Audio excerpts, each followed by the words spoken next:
Avec l'aide d'Hachem, donc cette semaine, la paracha, elle comporte le Shema Israël. Le Shema Israël, on le sait, donc c'est les mots Shema Israël, Adonai, Elohenu, Adonai, Echad. Il y a 6 mots. Et si on traduit les mots littéralement, on a du mal à comprendre le sens. Pourquoi? Parce qu'en fait, Shema Israël, écoute Israël, Hashem Elokeinu. Donc on voit qu'il y a deux noms d'Hachem. Il y a Havaya, donc le Yud Kevavken, le tétragramme Elokeinu. On voit Elokim Shelanu, c'est-à-dire que c'est la déclinaison de Elokim à la personne nous. Elokim qui veut normalement dire Baal HaKochot Kulam, celui qui dispose de toutes les forces, puisqu'on sait qu'on a l'habitude de parler de la différence entre le nom Elokim et les autres noms d'Hachem, c'est que le nom Elokim il est au pluriel, alors que les autres noms d'Hachem ils sont au singulier. Et nos Chachamim vont nous dire, notamment le Tour, dans son commentaire et le Shulchan Aruch, à l'article numéro 5 du Shulchan Aruch, que Elokim, la raison pour laquelle c'est au pluriel, c'est parce que Baal HaKochot Kulam, c'est celui qui dispose de toutes les forces. Et là, on dit Elokim, mais on ne dit pas Elokim, on dit Elokenu. On dit Elokim comme si on disait Elokim Shelanu. Et on sait bien que la différence entre Shelanu et le reste, c'est que Shelanu, c'est à nous. Alors que Elokim, c'est entre guillemets, on pourrait dire, l'universel. Et déjà que le double emploi de Havaya et Elokim pose une question, parce que ce sont deux midot, deux attributs de la conduite divine, mais en plus, le fait qu'on dise Elokenu, ça pose une question. Hashem Elokim. On connaît bien Hashem Hu Elokim, qu'on utilise pendant les Slichot, par exemple, et qui était, je le rappelle, une formule qui avait été dite par Eliyahu Hanavi sur le mont Carmel. Hashem Hu Elokim, Hashem Hu Elokim. Mais là, on dit Hashem Elokeinu. Et ensuite, à nouveau, Hashem Echad. Donc, Havaya Echad. Havaya, donc c'est le nom d'Hachem de Haya Ove Veyiye, celui qui était, qui est, qui sera, même si cette traduction est extrêmement réductrice et peut-être même trahie plus qu'elle traduit. Et on recite Havaya Echad et on parle de l'unicité. L'unicité d'Hachem, le Rambam va nous dire dans les 13 principes de foi de Maïmonide, qui sont, je vous rappelle, mentionnés dans l'introduction du Perek Chelek, du Perek Kol Israël Yeshlem Chelek Olam Haba dans Sanhedrin, où là-bas on nous dit, pour pouvoir avoir une part dans le monde futur, il faut être appelé un juif. Et un juif, c'est pas seulement quelqu'un qui est né juif, mais c'est quelqu'un qui a des principes du judaïsme. Et il y a 13 principes de foi, un d'entre eux, c'est aussi le Yichud Hashem, l'unicité d'Hachem. Et donc, on nous dit, écoute Israël, Havaya est notre Elokim, Havaya est Echad, unique. Alors, on va essayer d'étudier, en fonction de ce qu'on va trouver dans le commentaire de Rashi déjà, et du Ramban, mais aussi peut-être avec l'éclairage du Ramchal dans Dadunot, ce qu'on peut comprendre en peu de temps, mais de manière relativement juste. Qu'est-ce que ça veut dire Shema Israël? Alors, nos maîtres vont nous dire d'abord que Shema, ça veut dire écoute, réfléchis et comprends. C'est comme ça, par exemple, que j'ai vu hier que le Sforno, qui est un des plus grands commentateurs de la Torah dans l'époque des Rishonim, les Rishonim, c'est-à-dire l'époque du Moyen-Âge, le Sforno va nous dire que Shema Israël, il nous dit Shema idbonen ve'avenze, réfléchis et intériorise cela. Shema Israël, si on dit qu'il faut intérioriser, c'est que c'est des choses qui ne sont pas si simples. Parce que si c'était si simple, et malheureusement des fois on survole le Shema Israël. La vitesse avec laquelle on le lit, mais aussi le fait qu'on soit tellement habitué à le lire, font que, Shema Israël, Hashem Elokeinu, Hashem Echad. Alors qu'on nous demande ici de réfléchir. Shema Israël, on s'adresse à chaque juif, et vont nous dire les commentateurs que ici, on parle à Israël, on ne parle pas à l'homme en général. Et on dit Shema Israël, on parle à Israël, au peuple d'Israël, Hashem Elokeinu, en disant que Havaya Elokeinu. C'est quoi Havaya? Alors, il dit Hashem Kadosh, Hashem Elokeinu, Hashem Echad, Hashem Shehu Elokeinu Ata, Havaya, qui est notre Elohim à nous maintenant, Velo Eloke Aumot, et qui n'est pas le Elohim des nations du monde. Ou Atid Liot Hashem Echad. Dans le futur, il adviendra qu'il sera Hashem Echad. Autrement dit, qu'il sera Echad, chez Neymar, car il est dit, et là on nous cite un texte donc, qui est ramené ici au nom de Tzfania, un des prophètes, qui az efoch el amim safa berura likro kulam b'shem Hashem, où il est promis que alors, à la fin des temps, Hashem retournera que les peuples aussi ne disposent que d'une seule et même langue, d'appeler ensemble et tous le nom de Havaya, le nom d'Hachem. Autrement dit, il y a ici quelque chose qui est pour l'instant le sort d'Israël pour l'instant, et qui deviendra Hachem quelque chose qui sera une valeur absolument universelle, qui sera partagée par le monde entier. C'est d'arriver à entendre que pour l'instant il n'est que Elokeinu, mais que l'histoire ne s'arrête pas là. Et qu'à la fin, il sera un Ehad. Alors il faut essayer de comprendre de quoi on parle ici. Pour essayer de comprendre de quoi on parle ici, il faut se rappeler que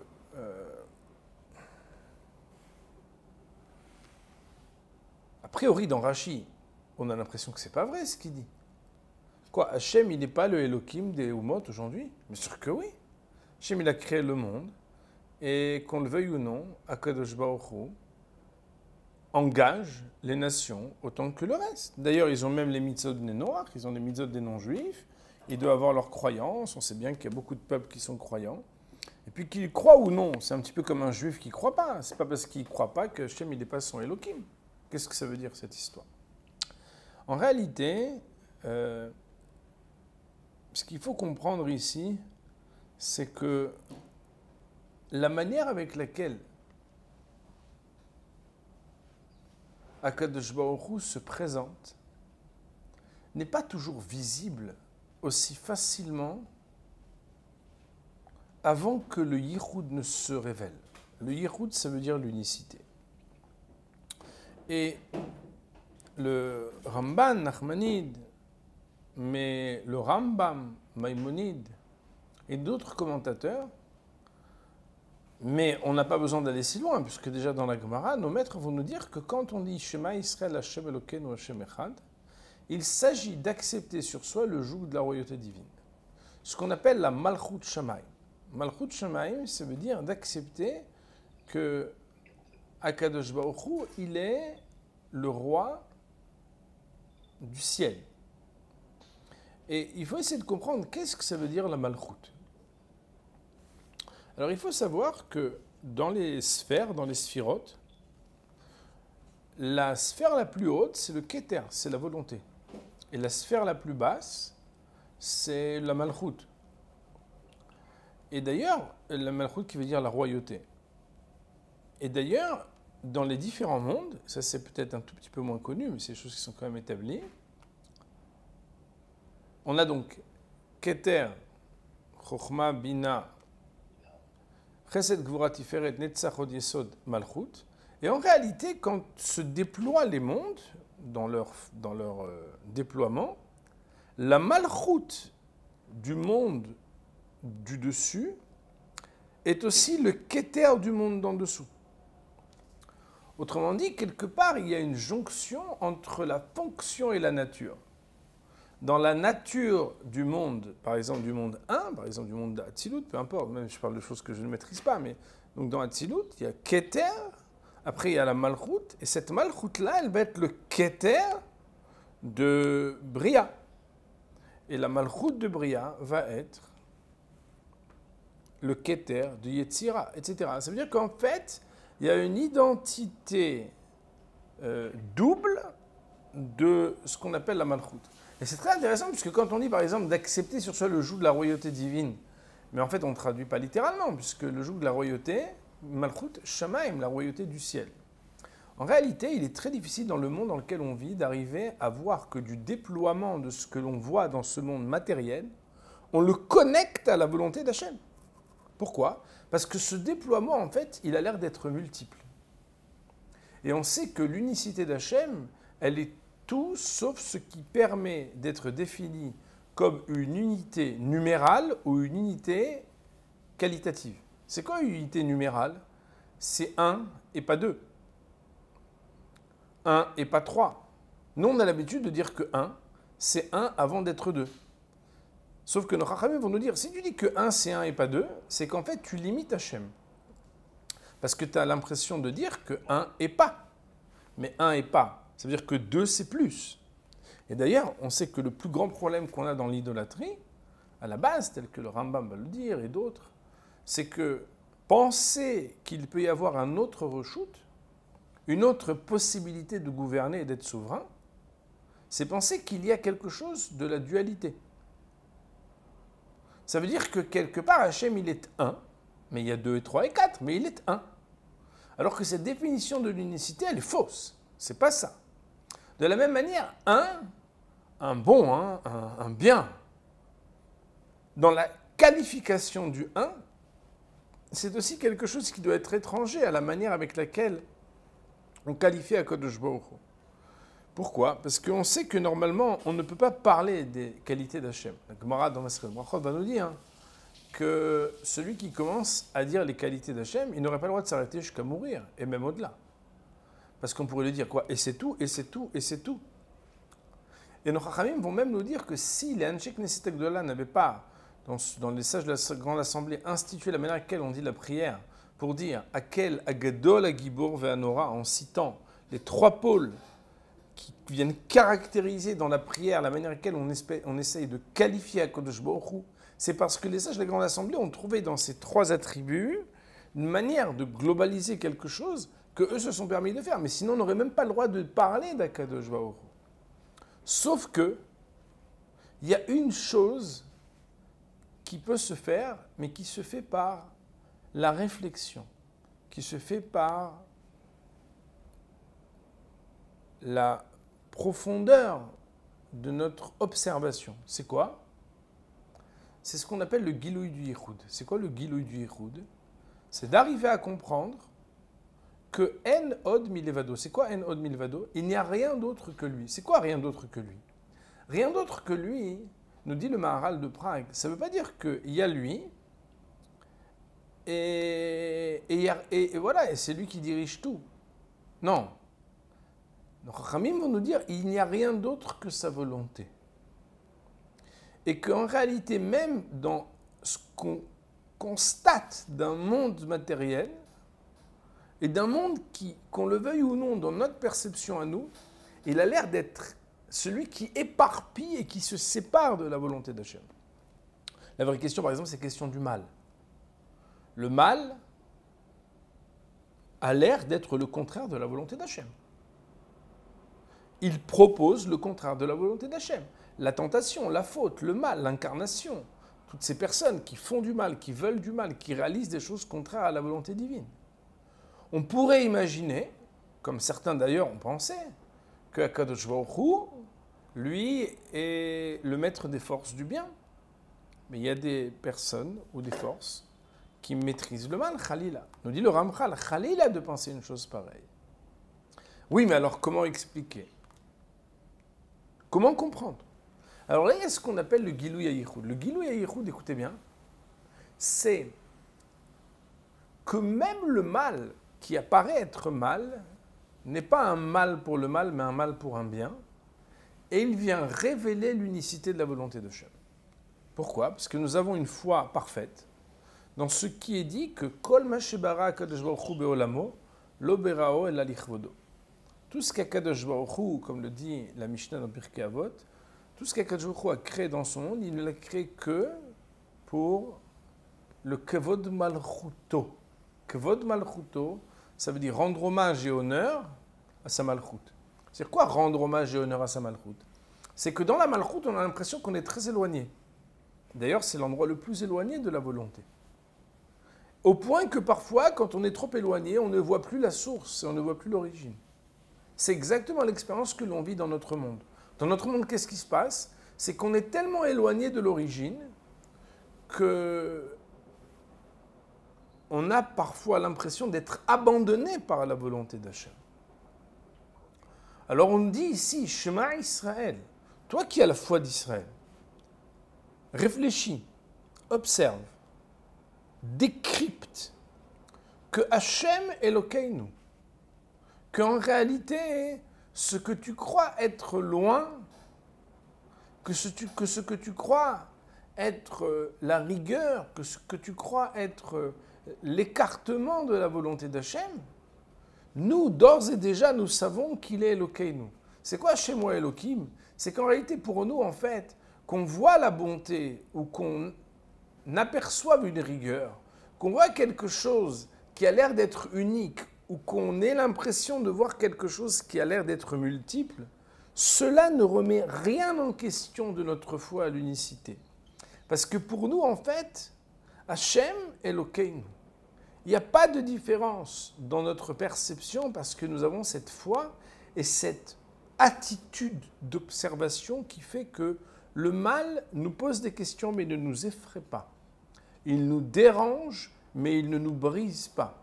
Pourquoi? Parce que nous savons que la tentation qui est proposée par le mal, elle est permise par la volonté d'Hachem aussi.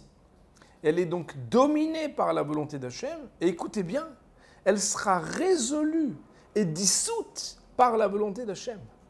Et c'est ça qui est le travail d'un juif dans ce monde, c'est de faire en sorte, comme le dit le Maharal de Prague, de remonter la pyramide. C'est quoi?